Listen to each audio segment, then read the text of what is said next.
예수께서 마태복음 10장에서 제자들을 파송하시면서 이방인들의 길로 가지 말고 사마리아인들의 어느 성읍으로도 들어가지 말며 다만 이스라엘 집의 길 잃은 양들에게로 가라. 이렇게 마태복음 10장 5절 6절에서 지시하셨을 때 그 자리에 있었던 12제자들, 훗날 베드로라 일컬어지는 시몬, 그의 아우 안드레, 세베대의 아들 야고보, 또 그의 아우 요한, 그 다음에 바돌로메, 도마, 마테, 그 다음 또 알페오의 아들인 야고보, 다데오라는 별명을 가진 렙베오, 거기에 또 가나안 사람 시몬, 그리고 훗날 예수님을 배반했던 유다 이스카리오, 이렇게 12사도들이었죠. 바울과 바나바는 그 자리에 물론 없었어요. 그래서 복음 들고 이방인들보다 이스라엘 집에 길 잃은 양들, 즉 하나님의 백성이면서 하나님의 길을 버리고 이 세상 패역의 길로 벗어난 자들에게 먼저 가라 하시는 예수님의 지시를 바울과 바나바는 받지 못했습니다. 마태복음 15장에서 마귀 들려 심히 고통당하고 있는 딸을 가진 한 가나안 여인이 예수님께 찾아와서 저에게 자비를 베푸소서 하고 간구하였을 때 한마디 대꾸도 하지 않으시는 예수님께 제자들이 저 여자가 지금 시끄럽게 하니 그냥 쫓아보내십시오. 이렇게 권고하자 예수님께서 나는 이스라엘 집의 길 잃은 바 된 양들에게 외에는 보내지지 아니하였노라. 이렇게 선언하셨던 말씀도 바울과 바나바는 듣지 못했습니다. 또 자녀들의 빵을 가져다가 그것을 개들에게 던져주는 것은 합당하지 않느니라. 이렇게까지 말씀하신 것도 물론 듣지 못했죠. 또 그 이방인 여인이 오르신 말씀이옵니다. 하오나 주여, 개들도 주인의 밥상에서 떨어지는 부스러기를 먹나이다 하고 말씀드리자 그때서야 예수님께서 오 여인이여, 그대의 믿음이 크도다. 그대가 원하는 대로 그대에게 이루어질지어다 하고 그녀의 소청을 들어주시고 그녀의 딸을 온전하게 치유해 주셨던 것도 바울과 바나바는 알지 못했습니다. 훗날 다른 사람들을 통해서 이런 이야기들을 바나바와 바울이 전해 들었을 가능성은 물론 있습니다. 그러나 그 현장에 있지 않았기 때문에 이런 지시를 직접 받지 못했던 것은 물론 직접 보고 듣지도 못했습니다. 누가복음 15장에서 하나님의 백성인 유대인들이면서 다른 유대인들에게 죄인시 되던, 그래서 따돌림을 받았던 세관원들이 예수님께 와서 주의 말씀을 듣고 있을 때 유대인 종교 지도자들이 이자가 죄인들을 맞아들여서 그들과 함께 먹는다 하면서 수군댔을 때 예수께서 비유들을 들려주셨어요. 그때도 그 현장에 바울과 바나바는 있지 않았습니다. 그 비유인즉 누가 양 100마리를 가졌는데 그중 한 마리를 잃어버리면 99마리를 광야에 남겨두고 잃은 그 한 마리를 찾아 나서지 않을 사람이 어디 있느냐? 그리고 그가 그것을 찾아내면 기뻐하며 그것을 어깨에 둘러매고 집에 돌아와서 벗들과 이웃들을 부르고 잔치를 벌이고 나와 함께 기뻐하자. 내가 잃었던 내 양을 찾았노라 하지 않겠느냐? 이런 비유를 들어 말씀하시고 이같이 하늘에서는 회개할 필요가 없는 99명의 무죄한 사람들보다 회개하는 한 명의 죄인을 더 기뻐하느니라. 이렇게 누가복음 15장 7절에서 말씀하신 것도 바울과 바나바는 듣지 못했어요. 또 바로 이어서 은전 10개를 가진 여인이 그녀가 1개를 잃어버렸다면 어떤 여인인들 등불을 밝히고 집안을 쓸며 그것을 찾아낼 때까지 열심히 찾지 않겠느냐. 그러다가 그녀가 그것을 찾아내면 그녀가 벗들과 이웃들을 한자리에 부르고 말하기를 나와 함께 기뻐하자. 내가 잃어버렸던 그 은전 1개를 찾았음이라 하느니라. 이와 같이 하늘의 천사들이 있는 곳에서는 회개하는 죄인 한 사람을 놓고 거기에 기쁨이 있느니라. 이렇게 누가복음 15장 8, 9, 10절에서 말씀하신 것도 그들은 듣지 못했어요. 저 유명한 탕자의 비유도 듣지 못했어요. 탕자가 아비 집을 버리고 세상 밖으로 나가 방탕한 생활 끝에 돈을 다 탕진하고 남의 집 돼지를 치는 머슴으로 더부살이를 하면서 돼지가 먹는 곡식깍지로 남아 배를 채웠으면 하고 간절히 바랐지만 그 남아도 얻어먹지 못해서 배를 줄인 끝에 그때서야 정신 차리고 말하기를 내가 일어나 내 아버지께로 가리라. 그리고 말씀드리기를 아버지여 제가 하늘을 거슬러 아버지 앞에 죄를 지었은즉 더 이상 아버지의 아들이라 불릴 자격이 없나이다. 저를 품꾼 종의 하나로 써 주소서 하리라. 이렇게 말하고 일어나서 자기 아버지에게로 돌아가니 저만치 먼 거리에 떨어져 있었는데도 그의 아비가 그를 보고 달려와서 그를 맞이하고 송아지 잡고 잔치를 벌이고 내 아들이 죽었다가 다시 살아났다. 그가 잃은 바 되었다가 찾은 바 되었다 하고 기뻐하였다 하는 누가복음 15장 후반부에서 들려주신 비유의 말씀도 듣지 못했어요. 또 이런 사실들을 기록한 복음서들도 그때는 아직 완성되기 전이었기 때문에 바울과 바나바가 성경에서 이런 사실들을 읽고 알 수 있는 처지도 아니었어요. 그러나 그럼에도 불구하고 사도행전 13장에서 성령에 의해서 전도 여행에 파송되었던 그들 바울과 바나바가 소아시아 지역을 여행하면서 가는 곳마다에서 맨 먼저 찾아간 것이 유대인들의 회당들이었죠. 즉 이스라엘 집에 길 잃은 양들이었어요. 그 당시 회당들 안에는 물론 유대인들만 있었던 것이 아니라 유대교로 개종한 이방인들도 상당수 있었기 때문에 바울과 바나바가 회당들을 먼저 찾아갔다고 해서 유대인들에게만 복음을 전파했던 것은 물론 아니지만 유대교로 개종한 이방인들 역시 이스라엘 집에 길 잃은 양들이기는 유대인들이나 마찬가지였어요. 그래서 바울과 바나바가 가는 곳마다에서 먼저 유대인들의 회당을 찾아갔던 것은 곧 이스라엘 집에 길 잃은 양들에게로 가라 하신 예수님의 명령을 철저히 따른 것이었는데 그런 명령을 직접 받은 바 없는데도 그 명령을 철저히 따랐다 하는 것은 앞서 말씀드렸듯이 다른 사도들에게서 그 명령을 전해 들었기 때문이거나 아니면 성령께서 그들을 그렇게 하도록 인도하셨기 때문이거나 또 아니면 그렇게 하여야 할 필요성을 그들 스스로가 느꼈기 때문일 텐데 하여간 무엇인가 타파하고 바로잡고 치유하지 않으면 안 되는 어떤 심각한 문제를 유대교가 안고 있었다는 것, 또 그 종교를 신봉하는 사람들이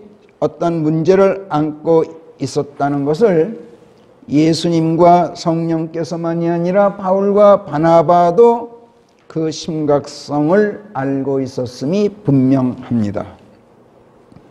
어떤 문제였을까요? 예수님께서 마태복음 10장에서 12제자들에게 그런 명령을 내리셨을 때 맨 먼저 1절에서 이렇게 말씀하셨어요. 더러운 영들의 맞설 권능을 그들에게 주시고 그 더러운 영들을 쫓아내 온갖 종류의 질환과 온갖 종류의 고질병을 치유하도록 하시더라. 이렇게 1절이 쓰고 있어요. 그리고 이방인들의 길로 가지 말고 사마리아인들의 그 어느 성읍으로도 들어가지 말며 다만 이스라엘 집의 길로 이런 양들에게로 가서 하늘의 왕국이 가까이 이르렀다고 전파하라 하셨다고 5, 6, 7절이 쓰고 있어요.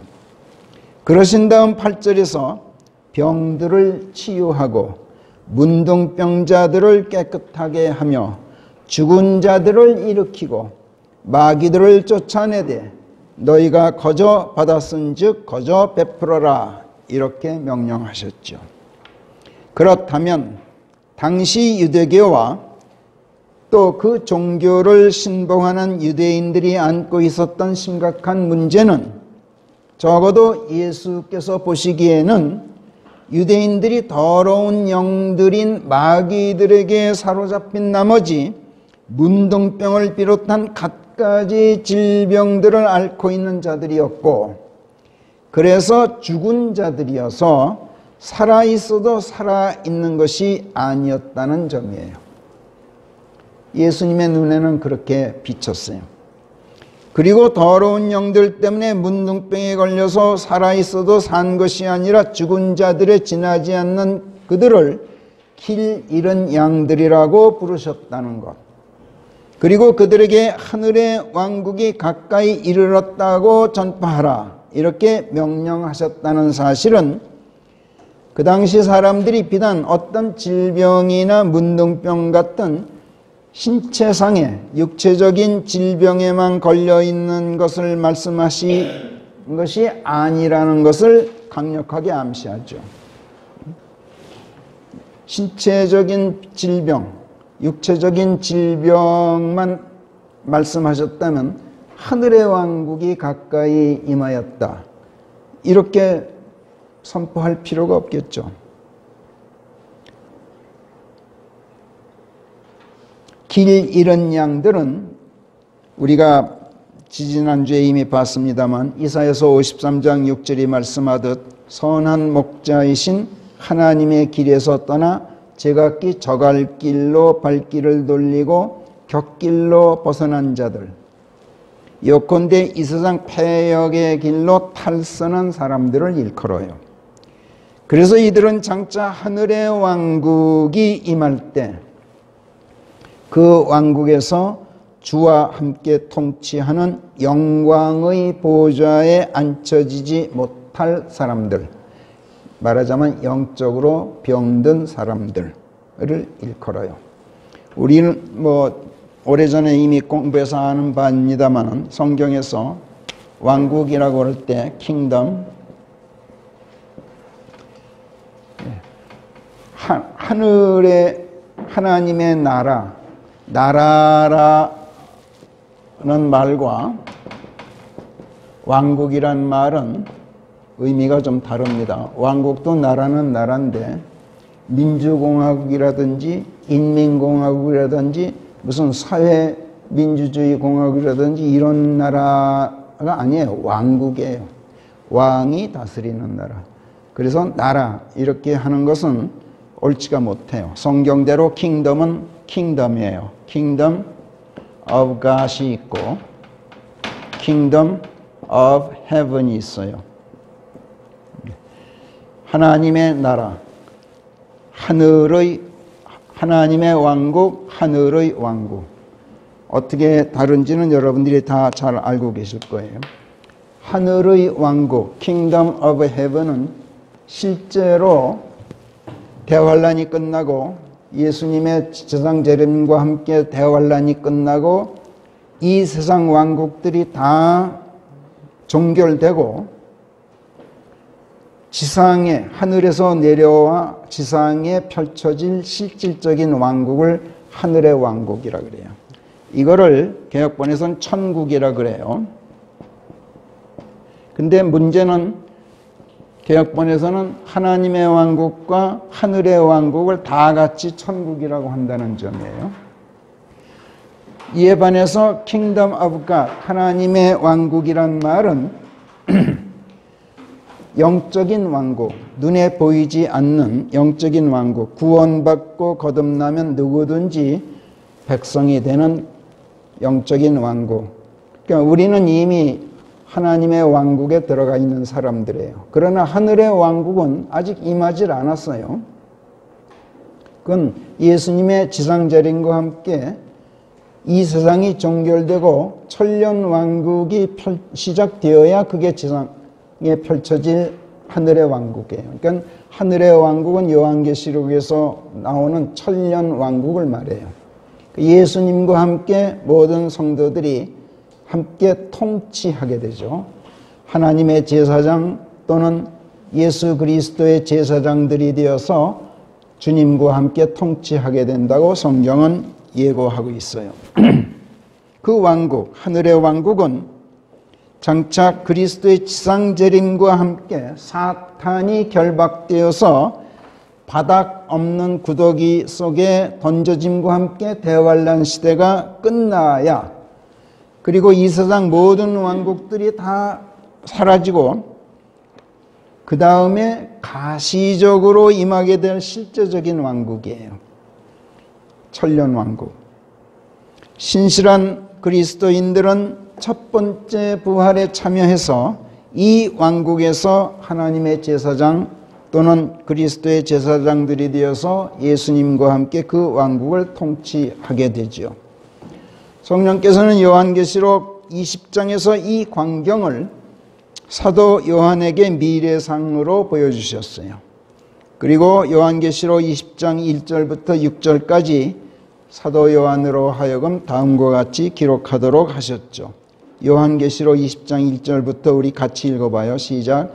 한 천사가 하늘에서 내려오는 것을 내가 또 보았나니 바닥 없는 구덩이의 열쇠와 거대한 사슬을 손에 들고 있었느니라. 그리고 그가 그 용, 곧 마귀요 사탄인 그 옛뱀을 체포하여 천년 동안 결박해 두었느니라. 그리고 그를 바닥 없는 구덩이 속에 던져 넣어 그를 가둬버리고 그의 위에 봉인을 해놓았으니 이는 그 천년이 다 찰 때까지 그가 더는 민족들을 미혹하지 못하게 하기 위함이었느니라. 그런데 그 뒤 그가 정해진 때 잠깐 동안 다시 풀려나게 되리라. 또 내가 보좌들을 보았나니 사람들이 그 보좌들을 위에 앉아 있었고 심판권이 그들에게 주어져 있었느니라. 내가 또 예수님에 대한 증언과 하나님의 말씀 때문에 참수되었던 사람들의 혼들을 보았느니 이들은 그 짐승에게 경배하지 않았고 그의 형상에 경배하지도 않았으며 그들의 이마나 손에 그의 표를 받지도 않았던 사람들이었으니 그들이 살아나서 그리스도와 함께 천년 동안 통치를 하였느니라. 그러나 죽은 자들 중 나머지는 그 천년이 다 찰 때까지 다시 살아나지 못하였느니라. 이것이 첫 번째 부활이니라. 첫 번째 부활에 참여하는 자는 복되고 거룩하니라. 그들에게는 두 번째 죽음이 아무런 권세를 갖지 못하나니 그들은 오직 하나님의 제사장들 곧 그리스도의 제사장들이 되어서 그분과 함께 천년 동안 통치하게 되리라. 이렇게 기록해 하셨어요. 장차 이 땅에 임하게 될 이 하늘의 왕국에서 그리스도와 함께 통치하는 영광은 두 번째 죽음이 아무런 권세를 갖지 못하는 사람들, 즉 영원한 생명을 얻은 사람들이 누리게 될 영광이기 때문에 천년왕국이 끝나고 새 하늘과 새 땅이 임한 뒤에도 계속되는 영원한 영광이에요. 이 영광에 이르는 것이 바로 성경이 말씀하는 구원의 완성이에요. 그러나 두 번째 죽음이 아무런 권세도 갖지 못하는 사람들, 즉 구원받고 거듭났다 해서 모든 그리스도인들에게 다 같이 주어지는 영광은 아니에요. 이 영광은 예수 그리스도의 죽으심 안으로 침례되어 들어가서 그분과 함께 죽고 그분의 부활에 편승해서 그분과 함께 일어나 새 사람이 된 사람들도 그분 안에 거하고 있기를 계속 견지해야만 누리게 되는 영광이요, 이 영광으로 우리의 구원이 완성된다고 성경은 분명히 말씀해요. 그 한 예로 성령께서는 디모데후서 2장 8절부터 12절까지 해서 사도 바울의 입으로 다음과 같이 말씀해요. 대단히 중요한 부분이기 때문에 우리 또 이 부분을 한 목소리로 읽도록 해요. 디모데후서 2장 8절 시작. 내 복음대로 다윗의 씨에서 나신 예수 그리스도께서 죽은 자들로부터 일으켜 주셨음을 기억하라. 이 복음 안에서 내가 악을 행한 자처럼 사슬에 묶이기까지 하면서 고통을 겪고 있지만 그러나 하나님의 말씀은 묶여 있지 않느니라. 그래서 내가 택함 받은 자들을 위해 모든 것을 이겨내고 있나니 이는 그들로 그리스도 예수 안에 있는 구원을 영원한 영광과 함께 달성토록 하기 위함이니라. 예, 잠깐만 거기서요. 여기 10절에서 그리스도 예수 안에 있는 구원을 달성하기 위해서다. 이렇게 말하고 있어요. 무엇과 함께 달성해? 영원한 영광과 함께. 그러니까 천년왕국에서 그리스도와 함께 통치하는 자리에 앉는 영광과 함께 구원이 달성된다는 거예요. 11절 시작. 이것은 믿을 만한 말이니 곧 우리가 그분과 함께 죽으면 우리가 또한 그분과 함께 살 것이요 우리가 계속 견지하면 잠깐만요. 여기서 이 견지한다는 말씀이 또 나와요. 시작. 우리가 계속 견지하면 우리가 또한 그분과 더불어 통치할 것이며 우리가 그분을 부인하면 그분께서도 우리를 부인하시리라는 것이라. 예수님께서는 우리의 모든 죄들을 대속하시고 우리를 죽음에서 구속해내시려고 우리 대신 죽으셨어요. 그리고 당신의 부활 안에서 우리도 다시 살아 일으켜지게 하시고 당신의 살아계심 안에 계속 거하고 있게 하시려고 죽은 자들로부터 일으켜주셨어요. 이것을 기억하고 예수 그리스도 안에 거하고 있기를 계속 견지해서 곁길로 벗어나지 않고 하나님의 길에서 세상으로 일탈하지 않아야 장차 임하게 될 하늘의 왕국에서 우리가 부인당하지 않고 예수님과 함께 통치하는 영광을 누리고 구원의 완성을 달성하게 된다는 거예요. 이거는 일반 기독교 신학에서는 가르쳐지지 않는 부분이에요. 그렇기 때문에 우리로 하여금 예수 그리스도 안에 거하고 있기를 계속 견지하라고 성령께서 바울로 하여금 모든 고통 무릅쓰고 이것을 역설하도록 사용하셨어요. 사도 바울을. 구원받고 거듭난 그리스도인들은 모두가 하나님의 왕국 백성이 돼요. 하나님의 왕국은 지금 이미 이 땅에 임하여 있어요. Kingdom of God은 이미 임하여 있어요. 우리는 지금 이 하나님의 왕국 백성이에요. 그러나 하나님의 왕국은 눈에 보이지 않는 영적인 왕국이어서 가시적으로 눈에 보이는 왕국이 아니에요. 이에 반해서 하늘의 왕국, Kingdom of Heaven, 이 왕국은 장차 대환란 시대가 끝나고 이 땅에 가시적으로 임하게 될 미래의 왕국이에요. 지금 하나님의 왕국에 들어가 있는 그리스도인들이 모두 다 그 하늘의 왕국에서 예수님과 하늘의 왕국에 다 들어가요. 그러나 그 왕국에서 예수님과 함께 통치하는 영광은 누리질 못한단 말이에요. 다 누리는 게 아니란 말이에요. 이 영광은 예수님 안에 거하고 있기를 계속 견지하는 그리스도인들에게만 주어지는 영광이에요. 그에 대한 말씀들은 우리가 이미 방금 다 읽었어요. 그리스도인으로 거듭나고서도 예수 그리스도 안에 거하고 있지 않으면 어떻게 됩니까? 성장을 멈추죠. 성장을 멈추면 구원은 완성되지를 못해요.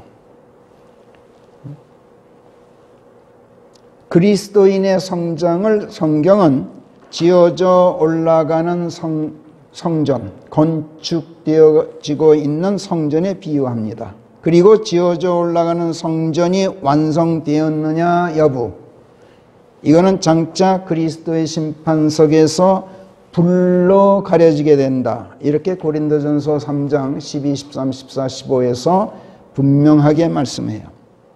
여러분이 다 아시는 내용이에요. 지금 어떤 사람이 이 기초 위에, 예수 그리스도라는 이 기초 위에 금이나 은이나 보석이나 나무나 마른 풀이나 지푸라기로 지어 올라가면 그 날이 그것을 공표하여 각 사람이 한 일이 분명히 드러나게 되리니 이는 그것이 불에 의해서 나타내어질 것임이라. 각 사람의 일이 어떤 것인지를 불이 시험해 보게 되는 것이라. 만약 어떤 사람이 한 일이 그 위에 지은 그대로 남아있으면 그는 보상을 받게 되리라. 만약 어떤 사람이 한 일이 타버리면 그 보상을 잃는 아픔을 그가 당하게 되리니 그 자신이 구원만은 받겠지만, 구원은 절대로 취소되거나 무효화되는 일은 없어요. 그러나 불로 된 것과 같은 구원이 되리라. 이렇게 말씀해요.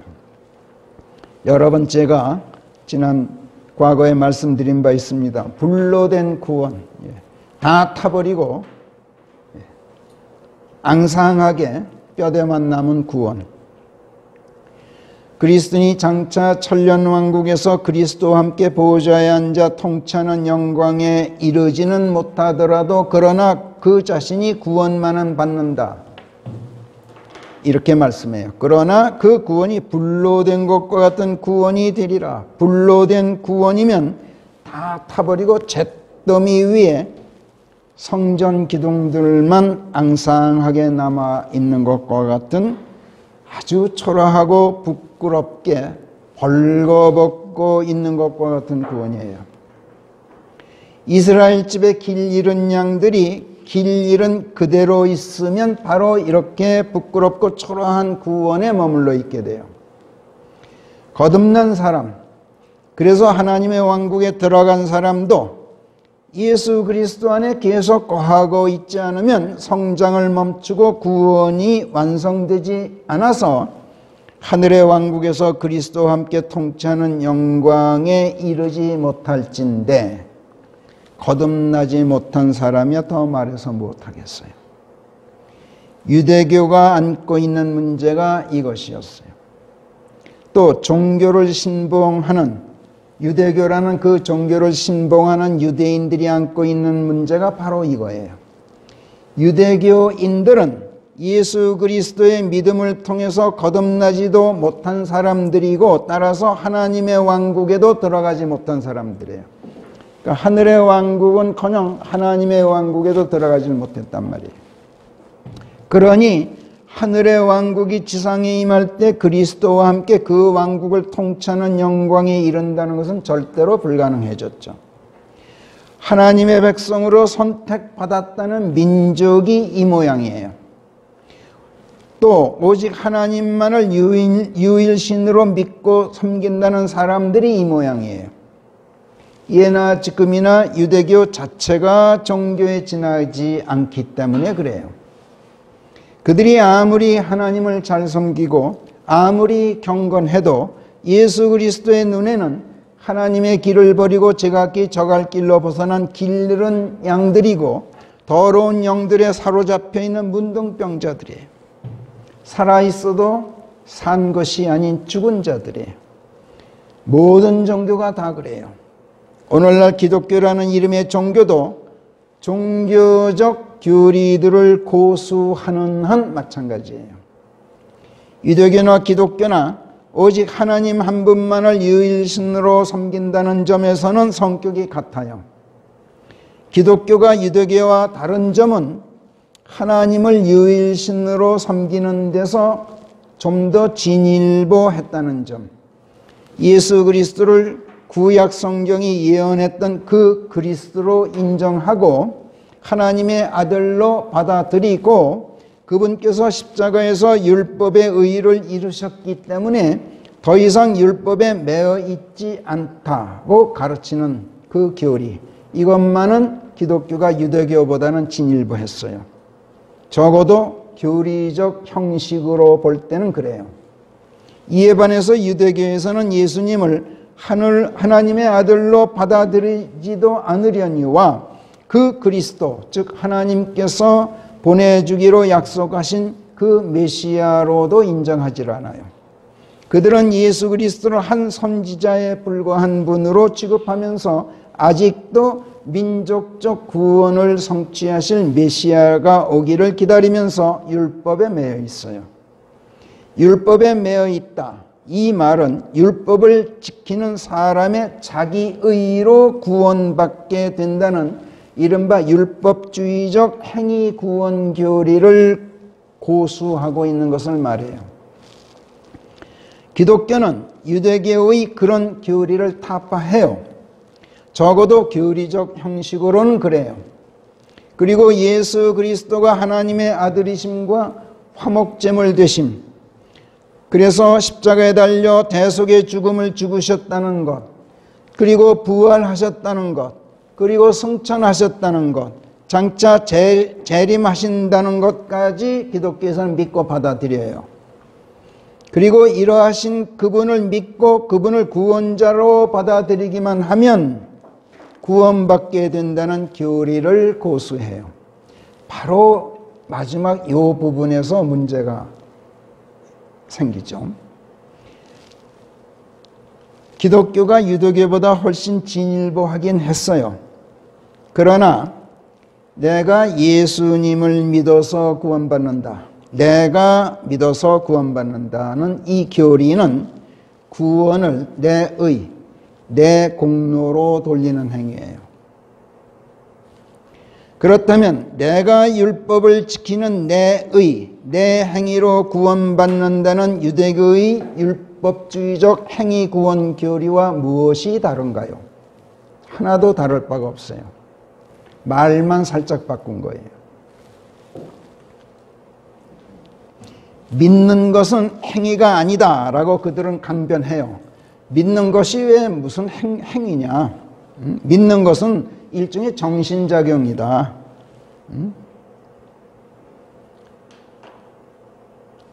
이렇게 강변해요. 그들은. 행위는 행동하는 동작으로 눈에 보이게 나타나야만 행위다라는 것이 그들의 주장인 거예요. 마음에서 일어나는 마음의 움직임은 행위가 아니라는 거예요. 정신작용이든 감정의 정서작용이든 마음속에서 눈에 안 보이게 일어나는 움직임도 엄연한 행위라는 것을 그들은 극력 부정해요. 억지를 쓰는 거예요.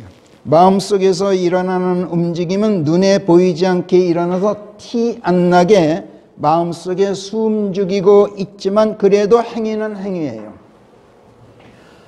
한 예를 들어보면 누구를 사랑한다는 것, 이건 눈에 안 보여요. 물론 그것이 행동으로 표출될 수는 있지만 사랑한다는 그 마음 자체는 눈에 보이는 것이 아니에요. 마음의 움직임이어서 마음속에 감추고 있어요. 그러나 자기도 모르게 얼굴 표정이라든지 말씨라든지 또 그에 뒤따르는 행동으로 표현되게 마련이고, 설령 표현되지 않더라도 속에 꼭꼭 숨기고 있어서 겉으로 드러나지 않더라도 행위는 행위예요. 그러니까 믿는다 또는 사랑한다 전부 뭐예요? 동사 아니에요? 동사예요. 움직임을 나타내는, 행위를 나타내는 품사란 말이에요. 그래서 믿는다는 것도 엄연히 행위는 행위예요. 그렇기 때문에 내가 예수 그리스도를 믿으면 구원받게 된다, 이 말은 내가 내 행위로 내 의로 구원받게 된다는 말이나 똑같아요. 기독교에서는 절대로 이거를 수긍 안 해요. 이런 점에서 기독교의 구원 교리는 유대교의 율법주의적 구원 교리나 다를 게 하나도 없고, 사람의 자기 행위, 자기 의로는 절대로 구원받을 수 없다고 선언하는 성경의 구원 교리의 정면으로 배치된다는 점도 유대교와 다를 바가 없어요. 유대교든 기독교든 이것이 모든 종교가 안고 있는 문제예요. 이거는 이슬람교도 마찬가지, 불교도 마찬가지.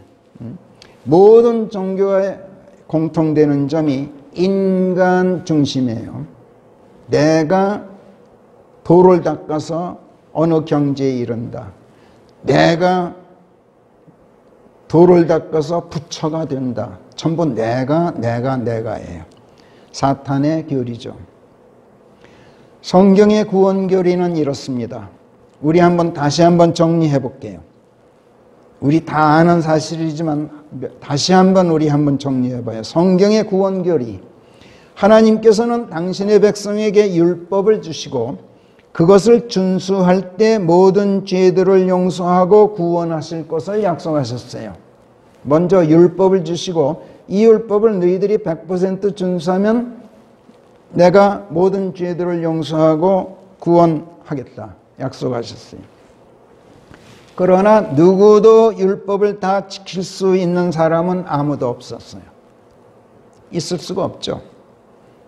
그리고 수많은 율법 조항들 중 한 가지만 어겨도 죄를 짓는 것이고 율법을 어긴 것이 된다고 성경은 말씀해요.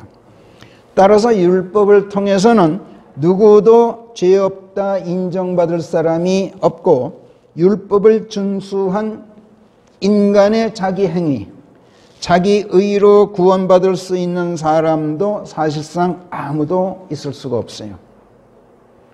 율법은 단지 모두가 죄인들이라는 것만 알려주고 모든 사람들을 죄인들이라고 고발만 할 뿐이에요. 아무도 이 고발이 부당하다고 항변할 수가 없어요. 율법의 이 주장은 정당하기 때문에 그래요. 율법 자체가 하나님께서 제정하신 거예요. 그러니 그 율법이 어떻게 정당하지 않을 수가 있겠어요? 율법에 대해 성경은 율법이 무엇이라 말하든 그것은 모든 입을 틀어막고 하나님 앞에서 온 백성이 guilty, 유죄가 되게 하는 것이 율법이다. 이렇게 로마서 3장 19절이 말씀해요. 율법이 뭐라고 말씀하든 간에 모두가 하나님 앞에서는 죄가 있다. 이렇게 선포하는 것이 율법이다. 그러므로 율법은 거룩하나니 계명은 거룩하고 정당하고 선하니라. 로마서 7장 12절. 율법은 거룩하다는 거야. 율법은 정당하다는 거야. 율법은 하나님께서 제정하신 거기 때문에 선하다는 거야. 그렇기 때문에 모든 사람들이 유죄다 이렇게 고발하고 죽음을 요구하는 율법에 맞서서 항변할 수가 없고 그것을 변호해 줄 수 있는 사람이 있을 수가 없어요. 율법 하에서는 누구나 다 죽을 수밖에 없고 죽어서도 지옥에 가서 영원한 죽음에 처할 수밖에 없게 돼 있어요. 그렇다고 율법을 탓할 수가 없어요. 율법은 정당해요. 유대인들에게 주어진 율법 하에서만 그런 것이 아니에요. 율법을 갖지 못한 가운데 인간들 스스로가 자신들의 윤리적 사고에 따라서 갖가지 법들과 도덕 규범들을 만들어 놓고 그것들을 지키는 사회도 마찬가지. 또는 인간 자신의 양심에 의존하는 자연법 아래에서도 마찬가지예요. 이에 대해 로마서 2장은 다음과 같이 말씀해요. 그래서 율법 밖에서 죄를 지은 자들은 누구나 다 율법 밖에서 또한 멸망하고 율법 안에서 죄를 지은 자들은 누구나 다 율법으로 심판받게 되느니라. 율법을 듣는 자들이 하나님 앞에서 올바른 것이 아니라 율법을 행하는 자들이 올바르다고 인정받게 되리라는 것이라. 그래서 율법을 갖지 못한 이방인들은 율법을 갖지 못한 중에도 율법 안에 들어있는 일들을 본성적으로 행함으로써 그것들이 그들 자신에게 율법이 되고 그것들이 그들의 마음에 쓰여있는 율법의 행위를 보여주나니 그들의 양심이 또한 증언하고 그들의 생각들이 서로 고발하거나 변호하는 가운데 그리하느니라. 그러니까 율법을 이스라엘 백성처럼 가졌느냐 안 가졌느냐가 중요한 게 아니에요. 그렇기 때문에 율법을 가진 유대인들이나 그렇지 못한 이방인들 모두가 인간 자신의 행위로 구원에 이르고자 하는 체제 하에서는 누구도 구원에 이를 수가 없어요. 모두가 죽어야 하고 모두가 죽어서 지옥에 보내질 수밖에 없는 비극적인 문제를 안고 있어요. 이것을 해결하려고, 이 문제를 해결하라고 하나님의 아들이신 예수께서 인간의 육신을 입고 사람이 되어 이 땅에 오셨죠. 하나님의 아들이 인간의 육신을 입고 사람이 되어 오셨다라는 것은 일말의 죄도 없는 분이, 그래서 절대로 죽으실 수 없는 분이 죄 있는 몸의 형체를 입고 죽기 위해서 오셨다, 이런 뜻이에요. 하나님이 하나님으로서는 죽으실 수가 없어요. 하나님이시기 때문에. 그러니까 죽으시기 위해서 인간이 되어 오셨어요. 죽으시려면 죄의 형체를 입어야 돼요. 죄 없는 사람은 어떻게 죽여요? 그건 하나님의 의의가 아니죠. 그래서 죄 있는 육신의, 인간의 육신의 형체를 입고 오셨단 말이에요. 왜 죽으러 오셨습니까? 율법의 요구에 따라서 죽을 수밖에 없는 모든 사람들을 위해서 대속의 죽음을 죽으시고 죽음에서 구속해내시려고 그러셨어요. 그러니까 율법에 고발하는 것을 하나님께서 받아들이신 거예요. 당신께서 제정한 법이 모든 인간이 죄인이다라고 고발해요. 그런데 그게 정당해요. 그거를 안 들어줄 수가 없어요, 그 고발을. 그래서 옳다, 네가 옳다, 모든 인간이 죽어야 된다. 그런데 인간을 다 죽일 수가 없어, 하나님께서. 그래서 스스로 당신께서 인간이 되어 오셨어요. 또 인간이 죽는다고 해서 그 죄가 대속되느냐면 대속될 수가 없어요. 왜? 인간 스스로가 다 죄인들 아니에요. 죄인이 어떻게 죄를 대속할 수 있어요? 빚쟁이가 어떻게 빚 보증을 쓰느냐고 제가 늘 하는 말이에요. 은행에 가서 대출을 받으려고 그랬더니 보증인을 대래요. 지정하래요. 그래서 보증인을 데려갔어. 이 사람이 내 보증인이야. 그랬더니 은행에서 조사를 해보더니 이 사람 빚쟁이라 보증 쓸 자격이 없다는 거예요. 죄 있는 사람은 죄를 대속할 자격이 없어요. 일말의 죄도 없어야, 아무 빚도 없이, 부채가 없어야 남의 빚을 보증 쓸 수 있어요. 내가 빚이 있으면 내 빚부터 갚아라, 이래요. 그래서 하나님께서만이 인간이 되어 오셔야만 대속할 자격이 있고 구속해낼 자격이 있단 말이에요. 그래서 예수께서 오셨어요. 하나님의 어린 양이 되어서 모든 사람들의 모든 죄들을 한 몸에 짊어지고 십자가에 달려 대속의 죽음을 죽으셨고, 이로써 율법의 요구를 충족하셨어요. 이로써 모든 사람들이 그분의 피로 죄 씻음을 받고 하나님과 화목하게 되고 죽음으로부터 구속될 수 있는 길, 이 길을 예수님께서 활짝 열어놓으셨어요. 율법의 의의를 그리스도께서 충족시키신 거예요. 율법의 의의란 모두가 죄인이다. 그러므로 이렇게 재판 선고를 하고 그러므로 모두가 죽어야 한다. 이것이 율법의 의의예요. 모든 사람들이 죄인들이다. 이렇게 고발하는 율법의 고발을 예수께서 받아들이시고 모든 사람들이 죽어야 한다는 선고를, 율법의 이 선고를 예수께서 수용하신 거예요. 이로써 율법은 이제 예수께서 그걸 다 들어주셨기 때문에 이제는 더 이상 누구에게도 율법을 지켜야 할 의무가 없어졌고, 율법의 의의를 이루라고 율법은 더 이상 요구할 수가 없게 됐어요. 이미 율법은 다 끝났어요. 예수 그리스도의 십자가에서 율법은 이미 다 성취되었어요.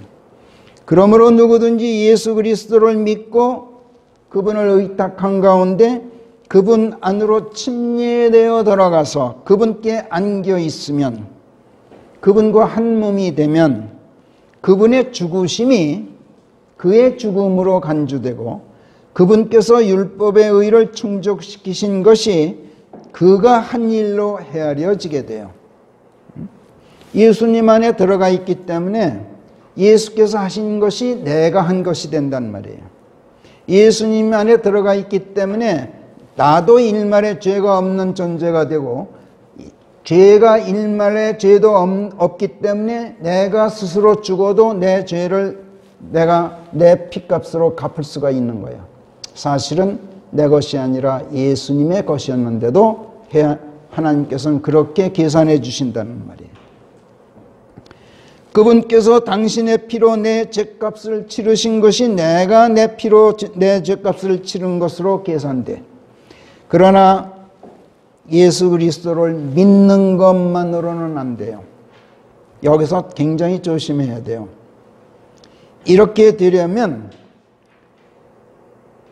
예수님의 대속의 죽으심, 그분의 죽음으로부터의 구속 사역이 효력을 가지려면 내가 그분 안으로 들어가야 돼. 그분의 죽으심 안으로 침례되어 들어가서 그분의 죽으심 안에서 내 옛사람이 죽어야 돼. 그러면 다시 사신 그분의 부활에 자동적으로 편승하게 돼. 그리고 새 사람으로 다시 태어나 죄의 몸이 멸하여져요. 그렇기 때문에 더 이상 율법에 매어서 죄의 노예 노릇을 할 필요가 없게 되는 것이죠. 더 이상 죽음을 두려워할 필요가 없게 되는 거예요. 율법에 대해서는 이미 나는 죽었어요. 이것이 성경이 가르치는 구원결이에요.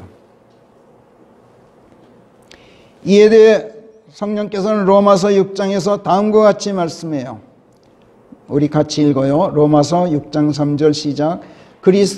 예수 그리스도 안으로 침례된 우리는 모두가 그분의 죽으심 안으로 침례된 것임을 너희가 알지 않느냐.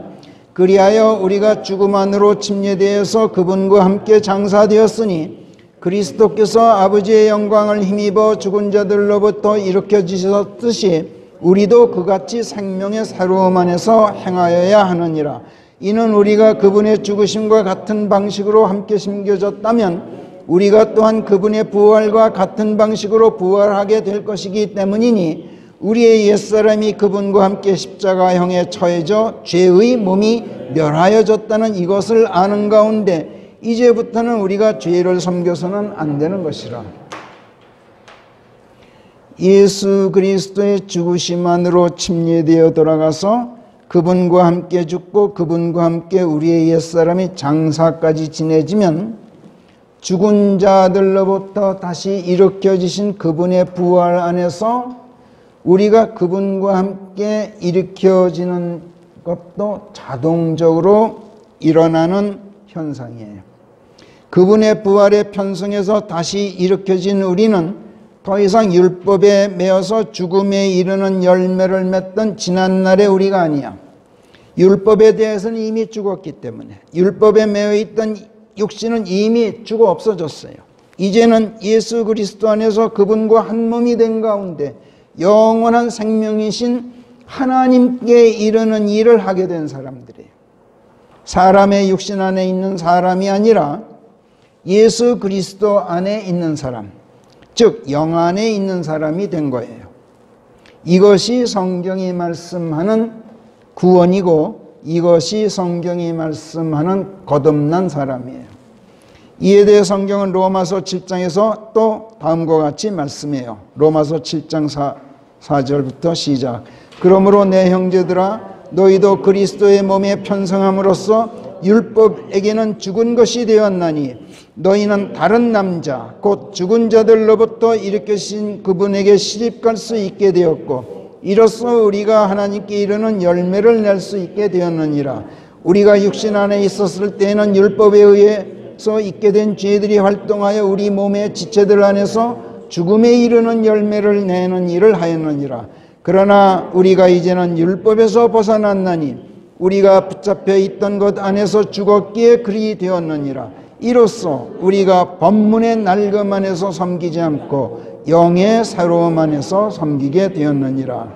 그런데도 구원받고 그리스도인으로 거듭났다고 자청하는 사람들이 자신들의 옛사람이 그리스도 안에서 죽었다는 사실을 깨닫지 못하고 여전히 육신 안에 머물러 있는 사람들이 부지기수예요.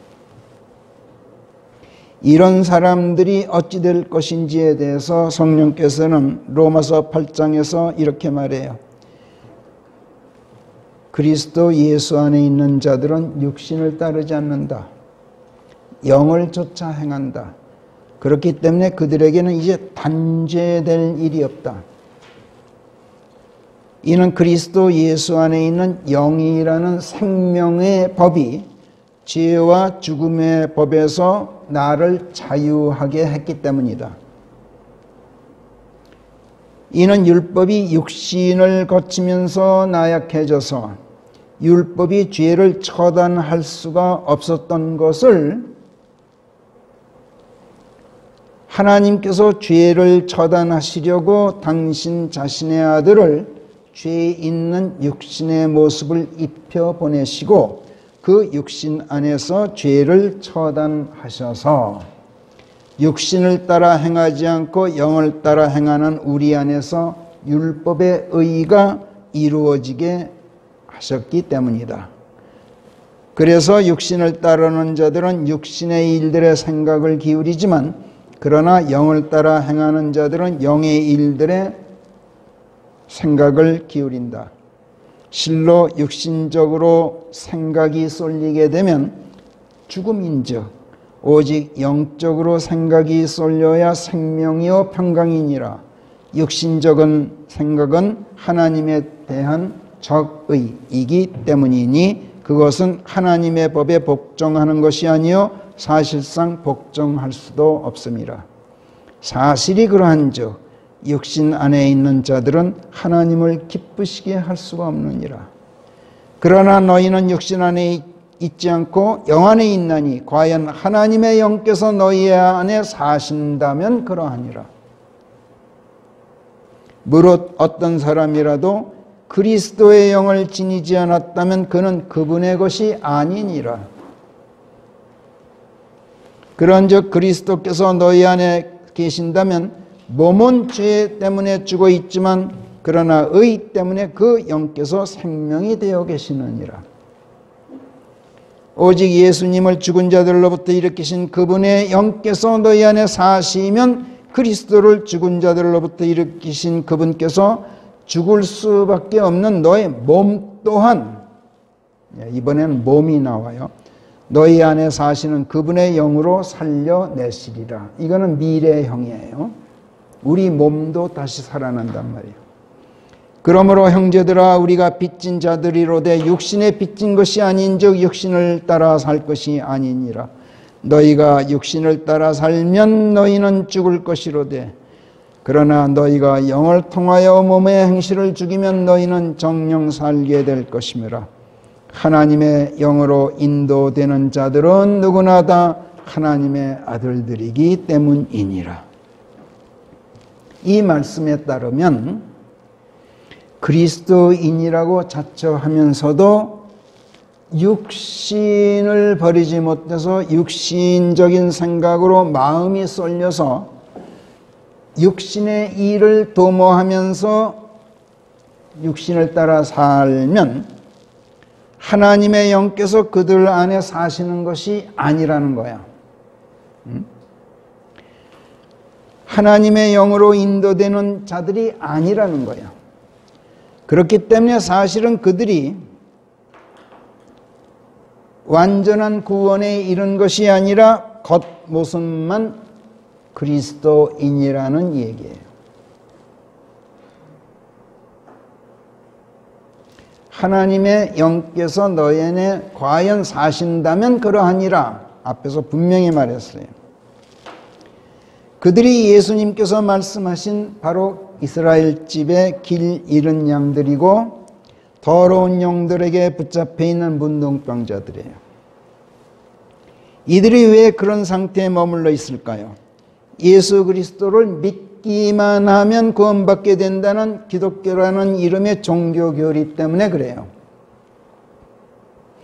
그들은 예수 그리스도의 죽으심 안으로 침례되어 들어가서 그분의 죽으심 안에서 죄의 종인 내 옛사람을 죽이라고 가르치질 않아요.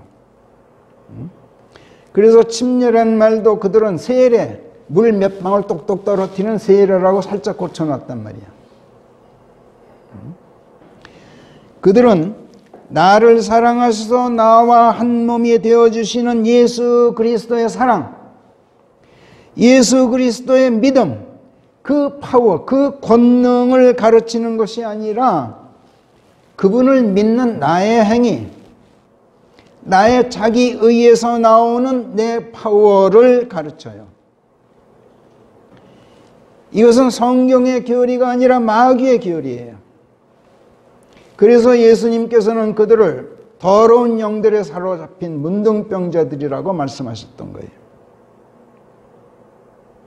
마귀의 교리에 미혹되어 길 잃은 양들 신사가 되고 마귀들에게 사로잡혀서 문둥병자들이 되어서 살아있어도 살아있는 것이 아니라 죽은 자들, 그들에게 복음을 들고 가라. 그들에게 가서 전파하여 말하기를 하늘의 왕국이 가까이 이르렀다 외쳐라.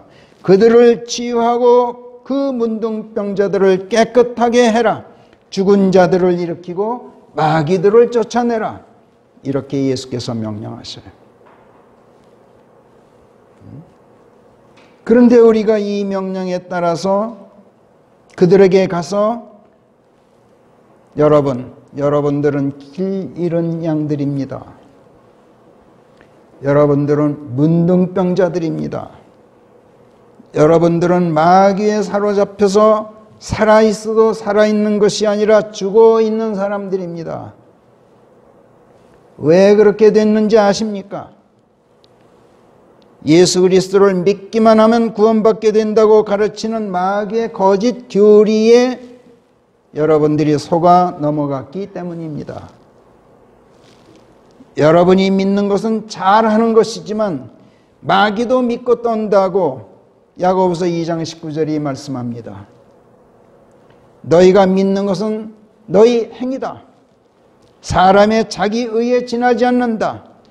그것으로는 절대로 구원받지 못한다. 너희가 모든 것을 믿었으니 이것으로 너희가 의롭게 되기에 타당하다고 하나님께 인정은 받게 되었다. 그러나 인정받은 것으로만 그치면 아무것도 아니다. 정말로 의롭게 되어야 된다.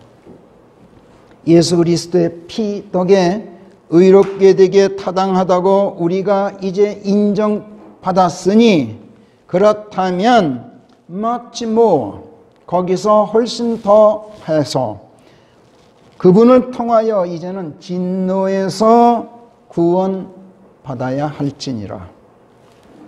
왜?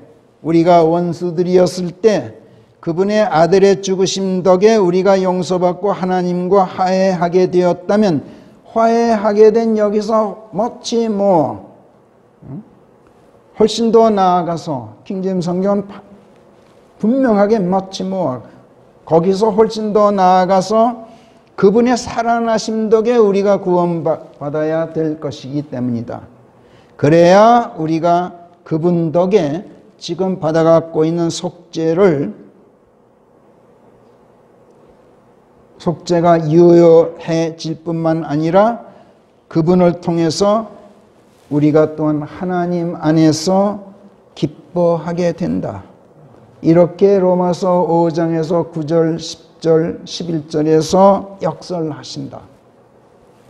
그러므로 여러분들이 믿었거든 거기서 멈추지 말고 한 걸음 더 내디디십시오.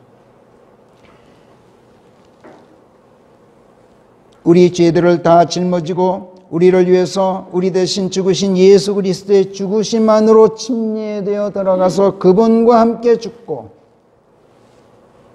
옛사람을 그분과 함께 장사 지내십시오. 그분을 믿고 의탁하고 그분께 안기십시오. 그분께 단단히 밀착해서 그분과 한 몸이 이루라는 얘기요.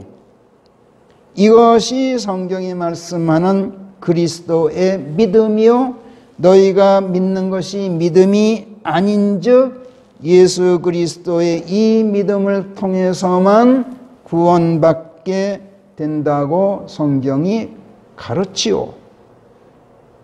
그렇기 때문에 에베소서 2장 8절부터 거기 한번 같이 읽어요. 시작.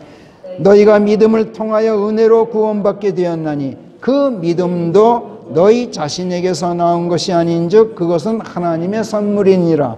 행위에서 나온 것이 아닌즉 어떤 사람도 자랑할 수 없게 하셨느니라. 이렇게 에베소서 2장 8절 9절이 말씀하지 않느냐. 이렇게 우리가 그들에게 가서 역설한다고 합시다. 그들이 얼마나 극렬하게 반발하겠어요. 얼마나 미친 듯이 날뛰면서 항거해 올 것을 한번 상상해 보세요. 우리의 고난은 여기에서 시작돼요. 바울이 이 고난에 부딪혔던 거예요. 그는 고린도후서 11장에서 24절부터 자기가 겪은 고난에 대해서 이렇게 쓰고 있어요. 나는 유대인들에게 40에서 한 대를 뺀 매를 5차례나 맞았노라. 몽둥이로는 내가 3번 두들겨 맞았고 한 번은 돌에 맞았으며 3번이나 파선을 겪으며 하룻밤 하루낮을 내가 기품 속에 있어 보기도 하였노라. 여행 다니기가 일쑤였고 물들을 만나 위기에 처하기도 하였으며 강도들을 만나 위기에 빠지기도 하였고 내 동족들에게 위험을 받고 이교도들에게 협박당하기도 하였은즉 성읍에서도 위험, 광야에서도 바다에서도 위험하였으며 거짓 형제들 속에서도 위험하였는가 하면 피곤과 아픔에도 처했고 잠 못 이루기가 일쑤였으며 배고픔과 목마름에 처하여 굶기가 일쑤였고 헐벗고 추위에 떨었느니라. 그 다음이 또 28절이 아주 중요해요. 밖에서 당하는 이런 것들 말고도 내게는 매일 닥치는 고난이 또 있다. 그게 뭐냐? 교회들을 생각하면 그렇다. 이렇게 말해요. 교회들을 생각하면. 모두가 걱정거리다. 예수님께서 당신의 제자들을 이스라엘 집에 길 잃은 양들에게로 가라고 명령하셨고 성령께서 이 명령에 따라 바나바와 바울을 가는 곳마다에서 먼저 유대인들의 회당들을 찾아가도록 인도하셨던 것은 그들을 이런 극심한 고난에 처하도록 하신 거예요. 그리고 이런 사실들을 지금 우리들에게 들려주고 계신 것은 우리도 이런 극심한 고난을 각오하고 구원의 문턱에 주저앉아 있는 저 불쌍한 유사 그리스도인들, 그들을 찾아가라는 거예요. 그들이 득실거리고 있는 기독교라는 이름의 종교교회들을 찾아가서 바른 말씀 전하고 올바른 교리 가르치고 그들을 구원으로 인도하라는 지엄한 명령이에요. 고난당하고 있느냐? 너희가 만약 지금 고난당하고 있지 않다면 필시 너희는 이스라엘 집에 길 잃은 양들에게 가라 하시는 주님의 명령을 지키고 있지 않기 때문이다. 성령께서 지금 우리에게 이렇게 말씀하고 계시는 거예요. 예수께서 마태복음 28장 19절 20절에서 마지막 당부하고 가신 말씀이 뭐예요? 같이 읽어봐요. 마태복음 28장 19절 시작. 그러므로 너희는 가서 아버지와 아들과 성령의 이름 안에서 그들을 침례시키는 가운데 모든 민족들을 가르칠지니 무엇이든지 내가 너희에게 명한 것 모든 것들을 그들에게 가르쳐 지키도록 하라. 보라, 내가 세상 끝날까지 너희와 함께 하노라. 아멘. 자, 그런데요, 모든 문제가 기독교라는 이름의 종교가 안고 있는 심각한 문제가 너희가 믿어라. 그러면 구원받는다. 사람의 자기 행위, 자기 의로 구원을 이야기하고 있는 데서 문제가 터지는데, 로마서에 보면 또 이런 말이 있죠. 너희가 마음으로 믿어 의에 이르고 입으로 시인하여 구원에 이르느니라. 이건 행위 아니냐? 우리가 그들에게 가서 올바른 복음을 전할 때 100명 중 100명이 성경을 좀 안다면 그들이 이 말씀을 들고 나오게 돼 있어요. 봐라, 마음으로 믿어서 의에 이르고 입으로 시인해서 구원에 이른다 그랬는데 뭐가 잘못이냐 우리가. 뭐라 그러겠어요 여러분. 이것을 오늘 시간 관계로 오늘 그것까지는 오늘 커버 못해요. 다음 주에 우리가 살펴보도록 할 텐데, 그 대목을 사람들이 앞뒤를 다 거두절미하고 그 말씀만 가지고 읽으니까 문제가 터지는 거예요. 다음 주 기대하십시다. 기도하겠습니다. 은혜로우신 하나님 아버지, 오늘도 성령의 조명으로 진리의 말씀들을 저희들에게 주시고 성령으로 충만한 가운데 용기를 북돋아 주신 것을 감사합니다. 아버지 하나님의 올바른 말씀들이 저희에게 있기에 저희는 그 어떤 고난도 두려워하지 않겠습니다. 보라, 내가 세상 끝날까지 항상 너희와 함께 하노라 하신 그 약속이 저희에게 있는 한 저희는 그 어떤 고난도 각오하고 이 때 한가운데로 뛰어들어가기를 주저하지 않고 주께서 저희에게 명하신 모든 것들을 저들에게 가르쳐 지키도록 하고 아버지와 아들과 성령의 이름 안에서 예수 그리스도 안으로 저들을 침례시켜 완전한 구원에 이르도록 하겠습니다. 하나님, 이스라엘 집에 저 길 잃은 양들, 더러운 영들에 사로잡히는 저 불쌍한 문둥병자들을 치유할 수 있는 권능을 저희에게 주시옵소서. 감사하옵고 우리 주 예수 그리스도의 이름 안에서 기도하옵나이다. 아멘.